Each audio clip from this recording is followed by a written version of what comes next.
GST தொடர்பான விஷயங்கள் எல்லாமே அஃபீஷியல்ஸ் வந்து அவங்க தனியாக வந்து எந்தெந்த பொருட்களுக்கு என்ன மாதிரி அதை கொண்டு வரலாம் அப்படிங்கிறத அவங்க ஒரு கன்சாலிடேட் பண்ணி கொடுத்துருக்காங்க.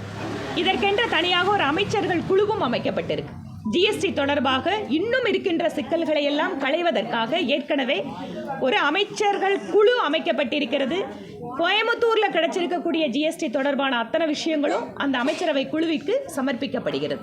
அந்த அமைச்சரவை குழு ஒவ்வொன்றா தனித்தனியாக எடுத்து பார்த்துட்டு, இதில் இன்னொரு விஷயம் நான் என்ன மக்களுக்கு தெரிவிக்க விரும்புகிறேன்னா, ஜிஎஸ்டி அப்படின்னு சொன்னால் அது முழுக்க சென்ட்ரல் கவர்மெண்ட் மட்டுமே அல்ல. ஜிஎஸ்டி தொடர்பாக இருக்கக்கூடிய குறிப்பாக இந்த கொங்கு மண்டல பகுதியில் சிறு குறு தொழில்கள் இருக்கக்கூடிய ஜிஎஸ்டி பிரச்சனையில் அந்த மீட்டிங்கில் வந்த தகவல்களை எடுத்துட்டு ஒன்று மத்திய அரசாங்கத்துக்கு நேரடியாக கொடுத்துருக்கோம். இரண்டாவது மாநிலத்தினுடைய நிதியமைச்சர், ஏனென்றால் அவர் தான் ஜிஎஸ்டி மீட்டிங்க்கு போகிறவர், அவர்கிட்டவும் இந்த ஜிஎஸ்டி தொடர்பான கருத்துக்களை நான் அவர்கிட்ட கொடுக்கலான் இருக்கேன். ஏனென்றால் மத்திய மாநில அரசுகள் இணைந்து தான் ஜிஎஸ்டியில் முடிவெடுக்கிறாங்க.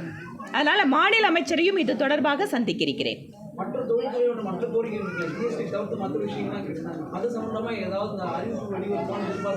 நிச்சயமாக அறிவிப்பு வெளியே வரத்தான் போகுது.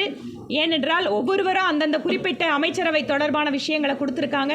இப்போ ஏற்கனவே விவசாயிகளுக்கான டெஸ்கில் வந்து கொடுத்த விஷயத்தை எண்ணெய் வித்துக்கள் பயிரிடக்கூடிய குறிப்பாக நம்ம பகுதியில் தென்னை விவசாயிகள் ரொம்ப நாள் இறக்குமதி சமையல் எண்ணெய்க்கு வரி போடணும்னு கேட்டாங்க. அது நடந்தாச்சு.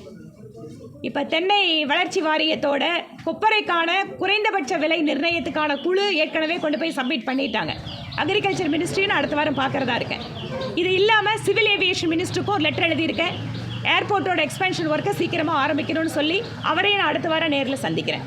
அதனால் தொடர்ச்சியாக நான் அதை ஃபாலோ பண்ணிகிட்டே தான் இருக்கேன். நல்ல அறிவிப்புகள் நிச்சயமாக வரும். எந்த விதமான மனக்கலக்கமும் வேண்டாம். கோவையினுடைய தொழில்துறையாகட்டும் விவசாயத்துறையாகட்டும் எல்லா விஷயத்தையும் மைன்யூட்டாக மேடமும் போன உடனே எனக்கு ஃபோன் பண்ணி கேட்டாங்க. அது மட்டும் இல்லை, எனக்கு ரொம்ப ஆச்சரியமான விஷயம் என்னென்னா, அன்று எல்லாமே சோஷியல் மீடியாவில் நடந்த விஷயம் உங்களுக்கு தெரியும், வேறு மாதிரி ஒன்று போயிட்டு இருந்தது. ஆனால் மத்திய நிதியமைச்சர் அவங்க அன்று மாலை என்னை கூப்பிட்டு கேஜி நிறுவனம், அவர்களோட நிறுவனம் கிட்டத்தட்ட குடிதண்ணீர் பற்றாக்குறை இருக்கும்போது அவங்க நிறுவனத்துக்கு தண்ணியை கட் பண்ணியிருந்தாங்க. அதனால் அவங்களோட பிரச்சனை நேரில் வரும்போது பேசியிருந்தாங்க. அது தொடர்பாக எனக்கு ஃபோன் பண்ணி கேட்டாங்க. அந்த பிரச்சனைக்கு வந்து அவங்கள வந்து இந்த பேங்க்கில் பேச சொல்லுங்கள், இந்த ஆஃபீஸரை பார்க்க சொல்லுங்கன்னு சொல்லிட்டு அங்கேருந்து கூட கூப்பிட்டு அதை பேசினாங்க. அதுவும் ஃபாலோ ஆகிட்டு இருக்கு. அதனால் மக்களுடைய பணிகளில் 1% கூட சுணக்கமில்லாமல் பாரதிய ஜனதா கட்சி மத்திய அரசும் செயல்படும். கோயம்புத்தூர்ல ஸ்மார்ட் கார்டு ரேஷன் கார்டில் போலியான பேர்களை பதிவு செஞ்சு அரிசி கொடுக்கறத வேணுமான்னு மாற்றி வச்சிருக்காங்க அப்படின்னு சொல்லி புகார் வந்து. ஓகே, ரேஷன் அரிசி பதிவுகளை மட்டும் இல்லாமல் ஸ்மார்ட் கார்டுலேயும் கலப்படம் வந்துருக்குது. அதிகாரிகள் அதை பற்றி அவங்களுடைய பார்வை எப்படி? நிச்சயமாக அது ஸ்மார்ட் கார்டில் கூட போலியாக பண்ணுறாங்கன்னு சொன்னால் ரொம்ப அதிர்ச்சியாக இருக்குது. ஏன்னா ஸ்மார்ட் கார்டு கொண்டு வந்தது காரணமே என்ன? ஏழைகளுக்கு அது போய் சேரணுங்கிறது தான். ஸ்மார்ட் கார்டு, கேஸில் வந்து ஆதாரம் இணைக்கிறது, இதுக்கு எல்லாமே காரணம் என்ன? யார் தகுதியான ஏழைகளோ ஏழைகளுக்கு போய் அரசாங்கத்தினுடைய திட்டம் சேர வேண்டுங்கிறது தான் நோக்கம். இதில் கூட இடைத்தரகர்கள் இல்லை வந்து மிஸ்யூஸ் பண்ணுறாங்கன்னா அதிர்ச்சியாக இருக்குது. மாநில அரசு இது குறித்து விசாரிக்கணும் அப்படின்னு நான் உங்கள் வாயிலாகவே கேட்டுக்கிறேன்.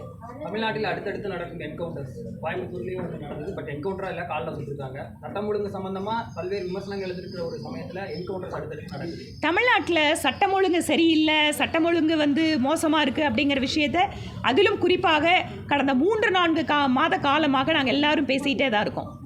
ஆனால் கவர்மெண்ட் என்ன பண்ணுது, ஒரு நீசருக்கு ரியாக்ஷன் மாதிரி 2 பேர்த்த என்கவுண்டரில் போட்டால் மக்களை சமாதானப்படுத்திடலான்னு நினைக்கிறாங்க. இதுதான் இந்த கவர்மெண்ட்டோட ஒரு அப்ரோச்சாக இருக்கே தவிர உண்மையாகவே சட்டம் ஒழுங்கை எப்படி வந்து பராமரிக்கணும், இல்லை அது என்ன பிரச்சனை, அதுக்கு வந்து காரணம் என்னன்னு ஆராய்ச்சி பண்ணி அதுக்கு தீர்வுகள் கொடுக்கறதா இல்லை. 4 பேர்த்த என்கவுண்டரில் போட்டோம்னா சட்டம் ஒழுங்கை நாங்கள் கண்ட்ரோலில் கொண்டு வந்துட்டோங்கிற ஒரு மனோபாவம் தான் மாநில அரசிடம் இருக்கிறது.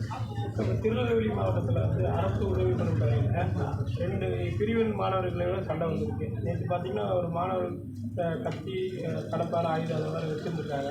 ஒரு பையனை வந்து நிரந்தரமாக ஸ்கூல்லேருந்து எடுத்தாங்க. 2 பேருக்கு மேலே வந்து தற்காலிகமாக எப்படி பார்க்குறீங்க? குறிப்பாக தென் மாவட்டங்கள் பள்ளிகளிலே கூட மாணவர்களுக்கு மத்தியில் இந்த மாதிரி நடக்கிறது இது புதிதல்ல, முதல் முறையும் அல்ல, தொடர்ச்சியாக அது நடந்துகிட்ருக்கு. ஒரு திராவிட மாடல், சமூக நீதிக்கான மாடல் அப்படின்னு பேசுகிற நம்ம மாநிலத்தில் இளம் வயதில் இருக்கக்கூடிய மாணவர்கள் மத்தியில் கூட இந்த அளவுக்கு ஜாதிய பிரிவினை இருக்குது அப்படின்னு சொன்னால் 50 ஆண்டு காலம் எந்த சித்தாந்தம் எந்த சமூக நீதினு பேசுகிறீங்களோ அது அப்போ வந்து அது தோல்வி அடைந்திருக்கிறதான அர்த்தம். அப்போ இது காரணம் என்ன?